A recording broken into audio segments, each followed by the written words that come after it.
Welcome to the Red Baron Podcast, Episode 3. My name is Leo Kano. And yeah, man, just hanging out here with you guys tonight. It's a Friday, staying in.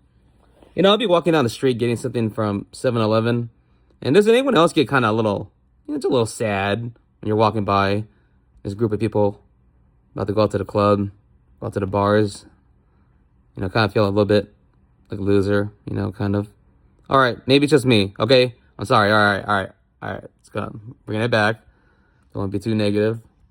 Just saying, sometimes when you're in pajamas getting something at the supermarket or 7-Eleven and you see like a really hot girl you can't talk to because you're in your pajamas like a homeless person, it's a little bit hard to enjoy your Friday.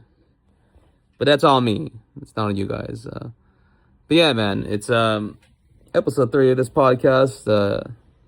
Giving it a swing. Just enjoying myself time in springtime, summer. Man, when I think of the summertime now, there's one summer I'll never forget.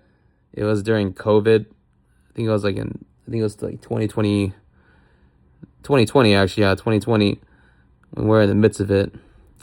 That was like a crazy time, I think COVID became such a polarizing topic. And, to be honest with you, man, I think, look, it's not just because I'm from LA. I just think it's just in general. I think both sides are stupid about it. People who are like saying they won't be friends with someone who's a non-masker is dumb. I think people who are on the other side of things saying, don't wear a mask. They're just trying to get you. Just a mask. Just chill, right? But I think the funniest thing about the whole, in the midst of it, was when they deemed bars and clubs essential. And don't get me wrong, I'm a big bar and club person. I was happy they did that. But it was just funny, like they deemed it essential, I believe, in like May or June, if I'm not mistaken. And then literally like the COVID rates skyrocketed in July. And then we all had to be grounded again like we were kids. I don't know, it was funny times, man. It's crazy times now even. I'm a comic and, I do the LA circuit. And, while doing stand-up comedy, and I know there's like a lot of them now, and, that's all good and fun. But I love everyone's different perspectives. But one thing I kind of hate is a common trend that a lot of stand-up comics do today is like, they always want to like paint themselves like they're some sort of like martyr, or some figure like, oh my God. It's the struggles of being a comedian. It's like, it is tough, but I mean, I'm pretty sure there's a lot more.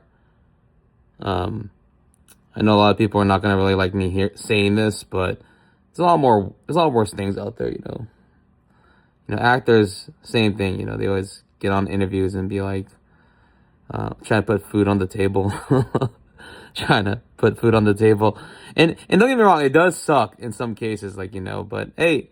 If you chose to be a stand-up comic or an actor, right? Your meals are Jack in the Box and Subway. That's what you get. You don't get to have the fancy meals. But my heart does go out to my fellow comics and actor and actresses. But the worst ones are the ones that like have millions already, and they go on like on TV, and they're like. It's so hard, once you play Spider-Man or some Marvel character, it's just really hard to play Indiana Jones. You know what I mean? It's difficult. I'm just trying to grow as a person, and it's just really, really hard to take seriously. I mean, I'm sorry. It just, if you have millions, I feel like the moment you hit like, 5 million or even, multi-million dollar figures, you do not have the right to really bitch as much, at least. I don't know, man. But other than that, it's new with me, man. My civilian job's pretty cool. I like it. It's all right. I work kind of watching over an apartment, trying to, and it's an agent, trying to fill vacancies. And that can be tough sometimes too, especially in LA. Everybody, you know how it is. People from LA, it's like, dude, they want to People from LA want an apartment that's on the beach that's like 4 bedrooms, but they want it for like $1,000 a month. That's what people do. That's what people in LA want. They like, I want this. Why not Santa Monica, right on the beach?